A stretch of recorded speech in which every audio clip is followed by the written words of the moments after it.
Panasonic Manufacturing Philippines Corporation finally opens its Panasonic System Solutions Group showroom located at the Panasonic HDC building in Taytay, Rizal. The showroom features its diverse range of cutting-edge products designed exclusively for the thriving business-to-business markets in the digitalized era. The Panasonic System Solutions Group showroom is open from Mondays to Friday, 8 a.m. to 5 p.m. Panasonic welcomes its dealers and resellers to visit the showroom as well as invite their end users or new customers to experience the products. And today we gather here with a shared vision to witness the dawn of a new era, where the innovation and technology converge to shape the future of the business solution. In a world rapidly evolving towards the digitalization, and Panasonic has consistently pushed boundary and exceeded expectation. Today, we proudly unveil a realm of the business solutions. So before we proceed, we'll proceed with the next part of the program. So we'll be showcasing you the parts of our showroom. We'll start first with our restaurant solutions, of course. So we have here POS. So this is also part of new products of Panasonic. This is POS, a point of sales. So you can utilize it, you can sell it in your customer in the future. Another one is we have the digital menu board. Now we become more digital, so it will be easy to change all the menus every time. You don't need to change like using different or print a lot of papers just to have. And also we have the very famous self-ordering kiosk. So we have here the model from another food stall. So you can utilize, you can touch the screen and order different menus. 32 inches. 32 inches. This is 27, so you can also use this as a map direction or other thing for if you have a customer for mall, like your map guide. 21.5 21.5 inches. So if you have, we can customize the design for you if you have. And we go to our education or meeting spaces.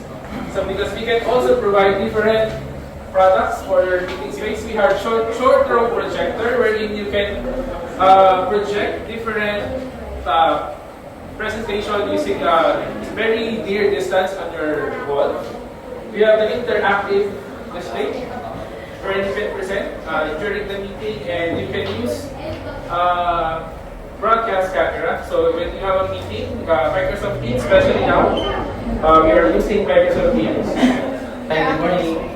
For the short row projector, we have here 4,000 lumens. This is a laser projector that could give you the lifespan of lectures up to 20,000 hours. So it's most likely even the filter we can replace it up to 20,000 hours. Even naka-on yung lighting. Yes, with the help of daylight view, even the ambient light of the room is too bright. So as we can see, we can still see in a clear image our content. And then we have here the interactive display. It is 75 inches. So it's a 20 multi-touch point. So as you can see, we can present, we can conduct virtual meeting with the help of our broadcast camera.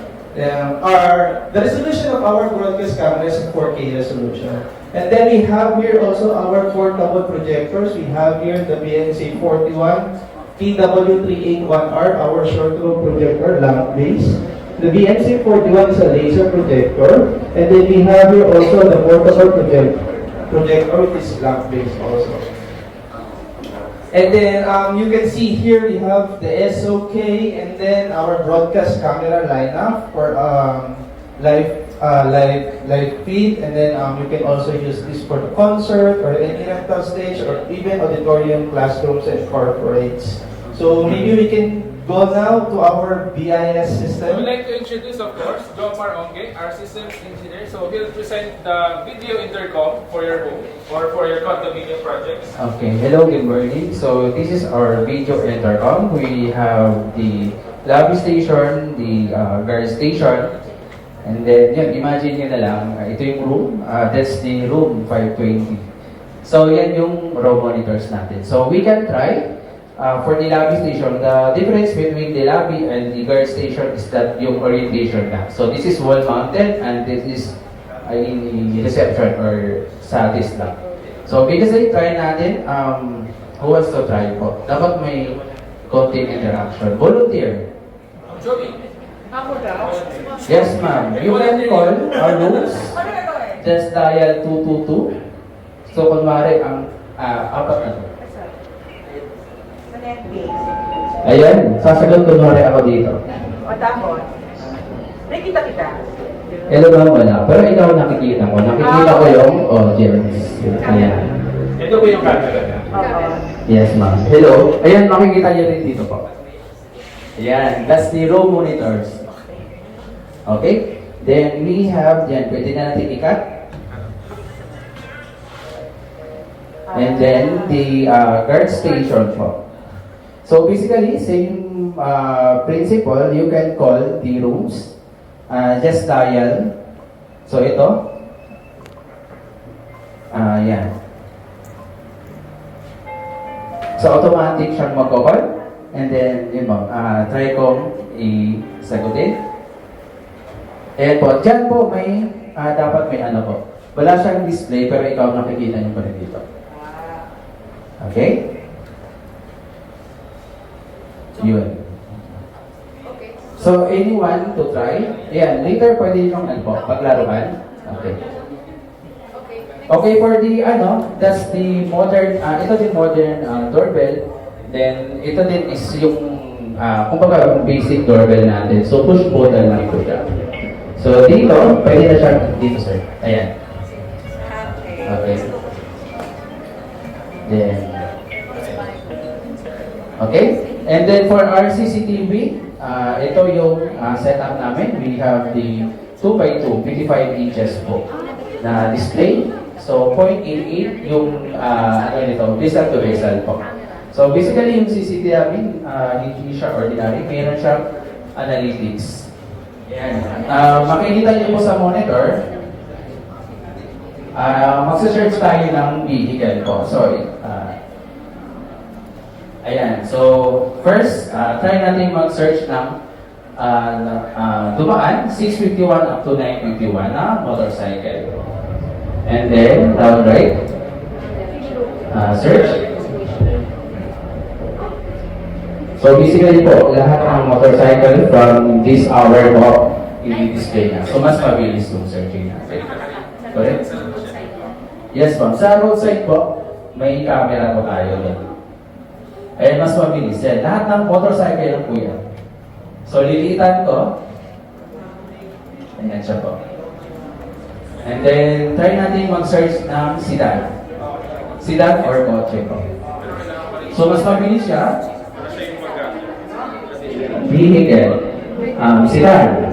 And then, down right. And then, ano kaya? Anong color? Red. Yan, try natin color red. So, yeah, basically, lahat ng kulay, ano po, ito, natabuna lang siya, pero may red po lang. So, mas mabilis yung searching natin. Okay? Ay, hindi siya malakas. And then, yan, people. So, meron din tayo for people. So, try natin mag-search ng female. Ano ba yung gusto nyo? Long hair.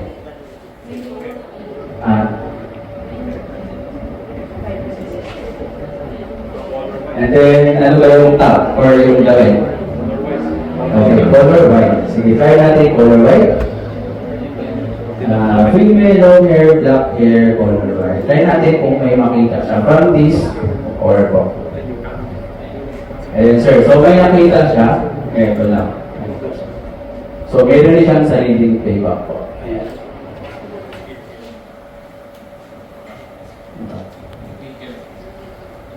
And then we have also, nakaka-detect din tayo ng mga sample loitering vehicle. Ayan, nag-red siya. Ay, ano lang, dito natin. Okay.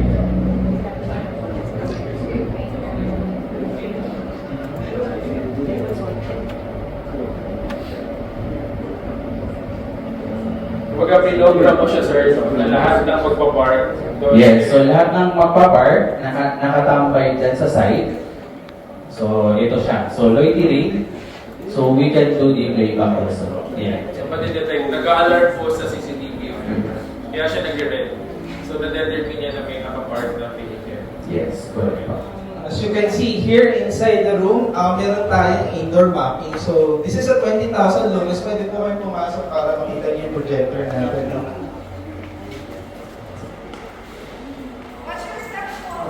Ingat po kayo. So as you can see po, this is a 20,000 lumens. This is RP22. So it's a 4K laser projector. So usually ginagamit natin ito for outdoor mapping. So if you have any requirements, projects, or everything na pwede natin paggamitan ng ating projection. So we can cater 3,100 from up to 50,000 lumens meron si Panasonic. So different lens, we have also different requirements. So yun po. And then let's go down. So projection mapping natin naman sa labas. Sige po. Before that, I would like also to highlight our 30,000 lumens RQ35K. This is a 30,000 lumens na pwede natin gamitin sa mga high-rise buildings din. And then for the outdoor mapping. Now, I would like to show you sample mapping kung paano ba tayo nagmamapping sa building, no? So as you can see at the right side, I will turn on the projector po. Turn on the lights. Sige, maganda naman siya. Magre-recall. So yung sa Lucati, yeah.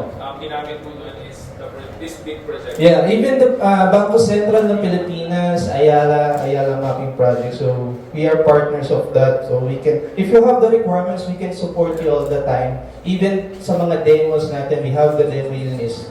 So please enjoy.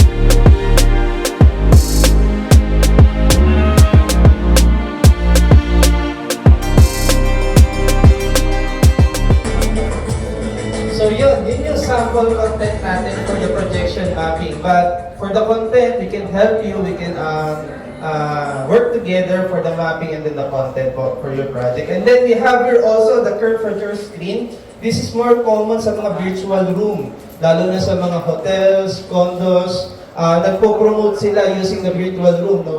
This is a curved screen using the 2 units of 1 chip DLP projector. This is a 10,000 lumens each unit. So it's a laser projector, free maintenance, up to 20,000 hours. And then we are using the 085 lens, which is the short throw projectors, para mas ma-meet natin yung widescreen na requirements ni customer. So if you have the requirements, you may call us po and then we can help you for that.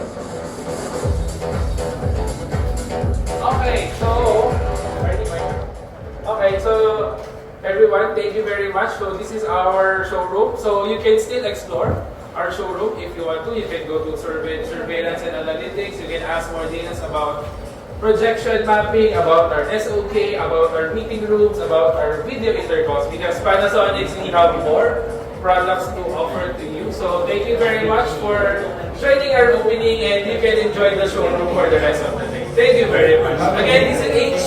Thank you very much. Please share, like and click to subscribe to megabites.com.ph.